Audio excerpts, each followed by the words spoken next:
Hello and welcome to Blockchain Gaming World with me, John Jordan. So we're looking at the new STEPN app for iOS. So I've just done a basic video explaining it, and now we're going to try and do something with it. So this is the STEPN app. It's been actually for a while on the App Store, the Apple App Store, but now they brought in this new way of buying the NFTs.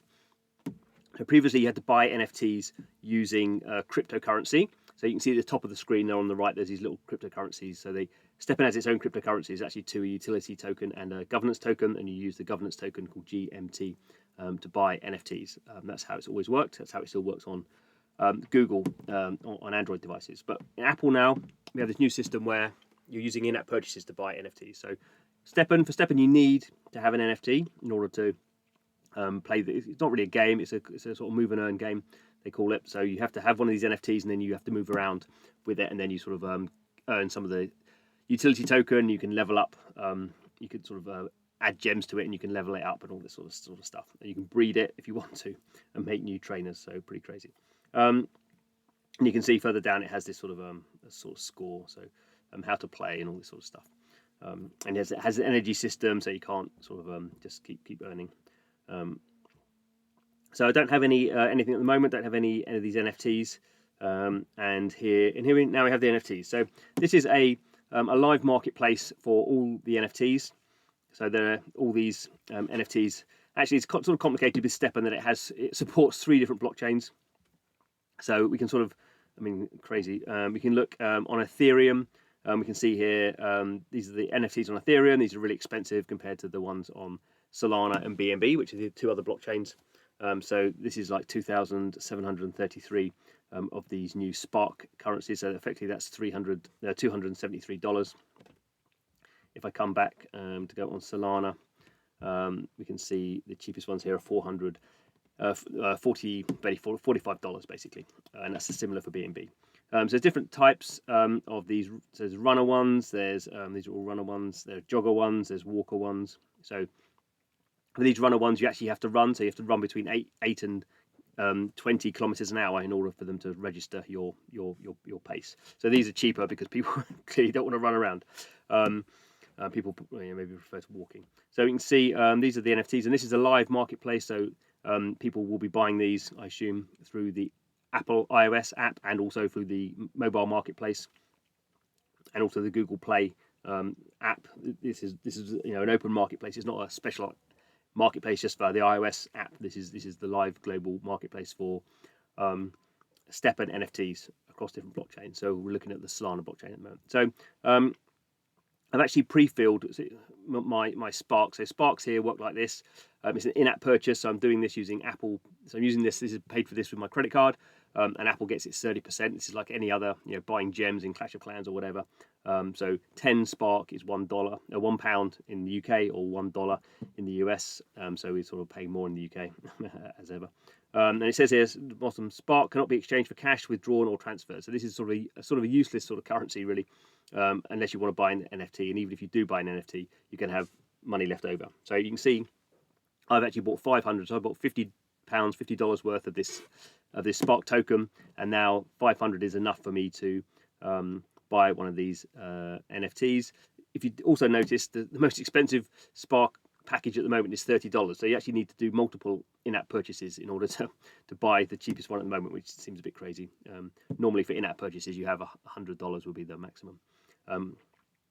But anyway, by the by. So let's go, and I don't really care. Probably a walker one seems to be better because people maybe won't be more interested in those. Looks like the runner ones. It's not really. There's sort of the same pricing, really, aren't they? There are actually jogger ones as well, which may be a little bit sort of more in between. So this is just sort of random sort of choice for me. So let's go and buy this one here. So high pace, expert only. So we can see here some various things about it. It's a runner class. It's been leveled up a little bit. It's got 100% durability, and it's a mint. It can actually breed some more. So I'm just going to pay for it. So I'm doing this. I'm buying this with my in-app purchase, and it needs a verification code. Goodness. Okay, so it's going to have to send a code to my email. This is slightly ridiculous. Let's see if I can remember where I'm going to pick this up from.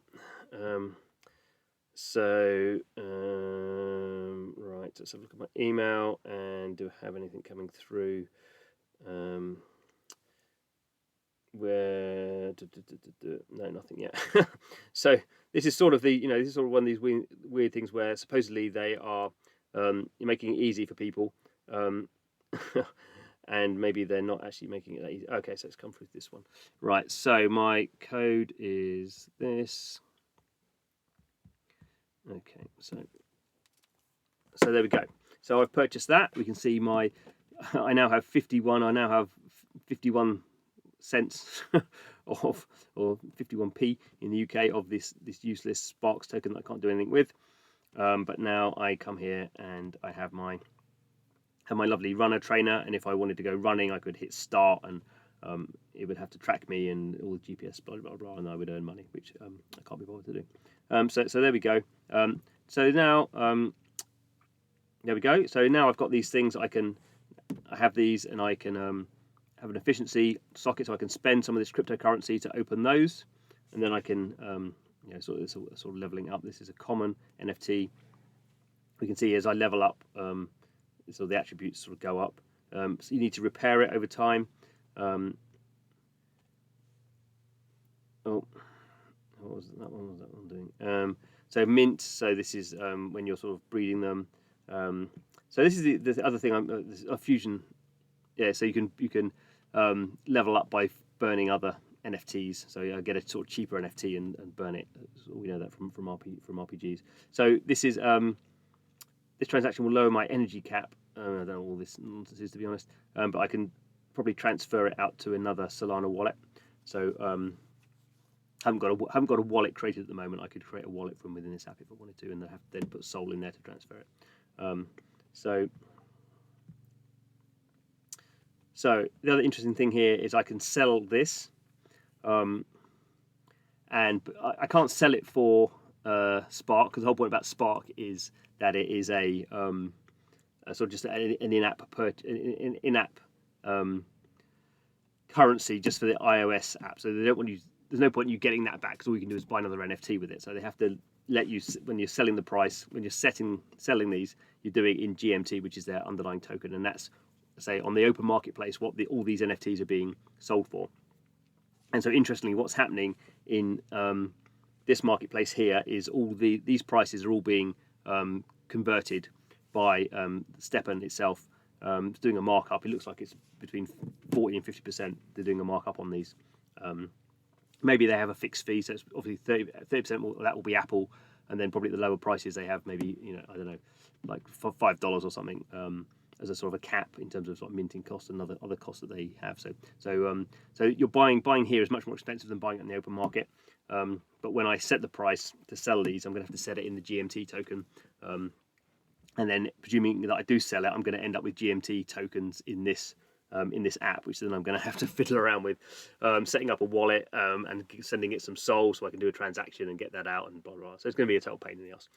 So I don't recommend you doing what I did. But that's sort of the flow of what's going on here. So again, sort of to some degree, having in-app purchases, makes it much easier, because I don't have to fiddle around with crypto wallets if I don't know about crypto.